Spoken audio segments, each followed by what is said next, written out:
The apartment buzzed with the energy of anticipation, the air thick with the scent of alcohol and laughter. It was meant to be a night of revelry, a final toast to backlovered before taking the plunge into marital bliss. But beneath the facade of celebration, a knot of unease coiled in the pit of my stomach, warning me of impending turmoil. As I sat on the worn leather couch, nursing a beer that had long gone warm, I observed the scene unfolding around me. Friends clinked glasses, sharing anecdotes and inside jokes, their voices a cacophony of mirth that grated against my fraying nerves. Gail moved among the guests with practiced grace, her laughter tinkling like wind chimes in the night. Yet her eyes betrayed a hint of tension, a flicker of uncertainty that mirrored my own unease. "Hey, you okay?" Jerry's voice cut through the din, drawing my attention to the familiar face of my childhood friend. His brow furrowed with concern as he took a seat beside me, his presence a fleeting comfort amidst the chaos. I forced a smile, masking the turmoil brewing beneath the surface. "Yeah, just pre-wedding jitters, you know." Jerry nodded, his gaze searching mine for any sign of reassurance. "I hear you, man. It's a big step, but Gail loves you, you know that, right?" His words were well-intentioned, a balm to soothe the doubts clawing at my sanity. But even as I nodded in agreement, a voice in the back of my mind whispered of secrets and betrayals yet to be revealed. The night wore on, each passing moment stretching taut with anticipation, until the weight of impending doom hung heavy in the air. And as the clock ticked closer to midnight, I couldn't shake the feeling that our world was on the brink of unraveling, that the facade of happiness we had carefully crafted was nothing but a fragile illusion destined to shatter at the slightest touch. The night pressed on, the apartment pulsating with the rhythm of laughter and clinking glasses. Yet beneath the veneer of celebration, a tension simmered, a storm brewing on the horizon. I tried to lose myself in the sea of faces, to drown out the gnawing unease clawing at the edges of my consciousness. But fate had other plans. As the hours slipped by and the alcohol flowed freely, I found myself drawn to a scene unfolding in the corner of the room. There, amidst the haze of cigarette smoke and raucous laughter, stood Gail and Jerry, their bodies tangled in a dance that spoke volumes of intimacy and betrayal. My heart stuttered to a halt as I watched in stunned disbelief, the world around me fading into insignificance. Gail's laughter rang out like a discordant melody, a mockery of the love we had once shared. And Jerry, dear Jerry, his eyes met mine with a guilt that cut deeper than any knife. "Gail," my voice emerged as a hoarse whisper, barely audible over the clamor of the room. She turned towards me, her smile faltering as recognition dawned in her eyes. "Oh, hey, honey," she said, her voice laced with a hint of unease. I struggled to find the words, to articulate the betrayal clawing at my throat. What's going on?" Gail's gaze flickered to Jerry, a fleeting moment of hesitation betraying her guilt. "It's nothing, just catching up with an old friend." But her words rang hollow, the truth laid bare in the tangled web of deceit woven between them.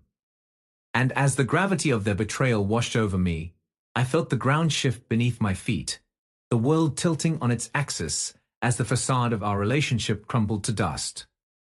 Jerry shifted uncomfortably beside her, his gaze averted in shame. "I didn't mean for this to happen, man," he muttered, his voice thick with regret.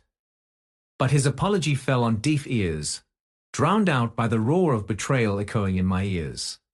And as the weight of their infidelity bore down upon me, I knew that our once-promised future lay shattered at my feet, irreparable and lost to the winds of deceit. The air hung heavy with tension as I stood before them, my heart pounding in my chest like a drumbeat of betrayal. Gail's eyes darted nervously between me and Jerry, her facade of innocence crumbling like sandcastles in the tide.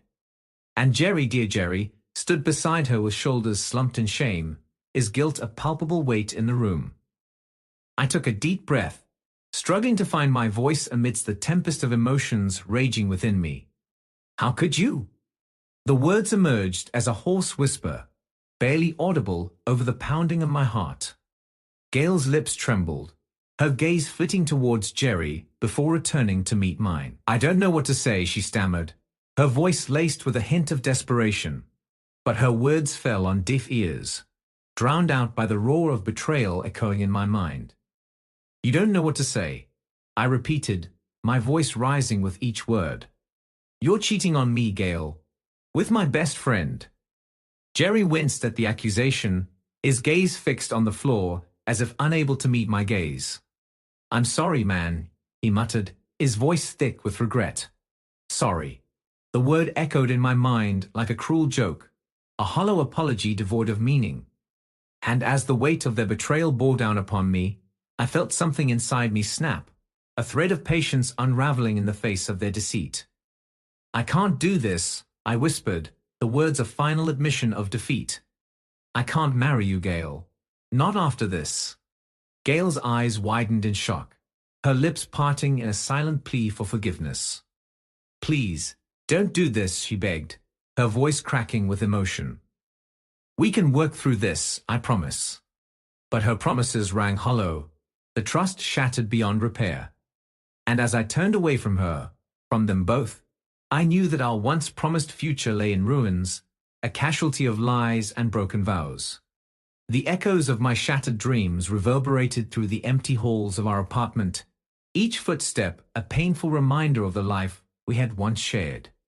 In the aftermath of betrayal, I found myself adrift in a sea of sorrow and confusion, grappling with the wreckage of our broken relationship.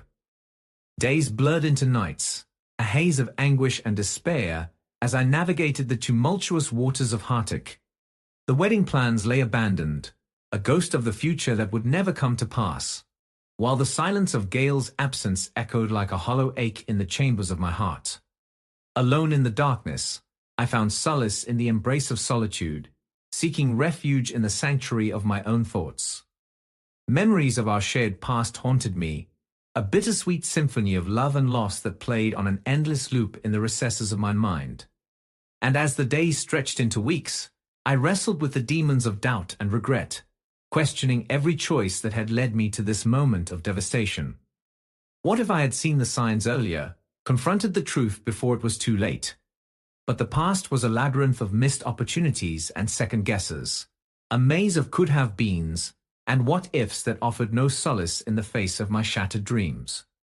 Yet amidst the darkness, a flicker of determination ignited, a resolve to rise from the ashes, to rebuild my life from the ground up. With each passing day, I took tentative steps towards healing, reaching out to friends and loved ones for support in my hour of need. "I'm so sorry, man."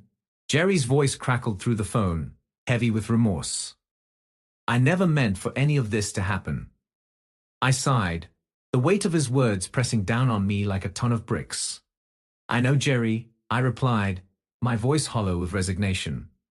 "But sorry isn't enough to fix this." There was a long pause on the other end of the line, the silence stretching between us like a chasm of unspoken regrets. "I understand," Jerry finally said, his voice barely above a whisper. I hope you can forgive me someday." Forgiveness. The word hung in the air like a promise unfulfilled, a distant shore on the horizon of my fractured heart.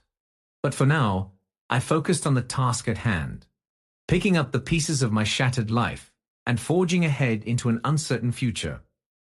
In the wake of devastation, I found myself standing at the precipice of a new dawn, the first rays of hope breaking through the darkness of despair.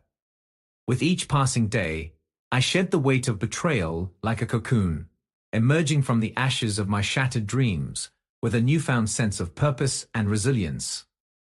Gathering the fragments of my fractured life, I embarked on a journey of self-discovery, determined to carve out a future untethered by the chains of the past. Reconnecting with old friends and cherished hobbies, I embraced the freedom of newfound independence, relishing in the simple joys that had once been overshadowed by the specter of betrayal. "Hey man, how are you holding up?" Mark's voice crackled through the phone, his concern palpable even through the static of the line. I smiled, the warmth of his friendship a beacon of light in the darkness. "I'm getting there, Mark," I replied, my voice tinged with gratitude.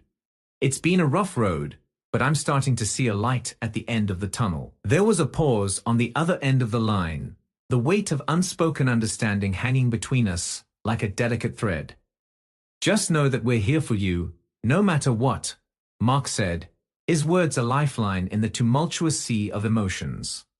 You've got this, man. Encouragement. The word reverberated in my chest, like a drumbeat of determination, a reminder that I was not alone in my journey towards healing.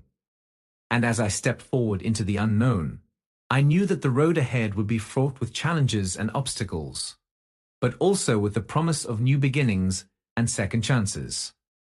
For in the crucible of adversity, I had discovered a strength within myself that I never knew existed, a resilience born from the ashes of betrayal, a determination to forge ahead into the unknown with courage and grace.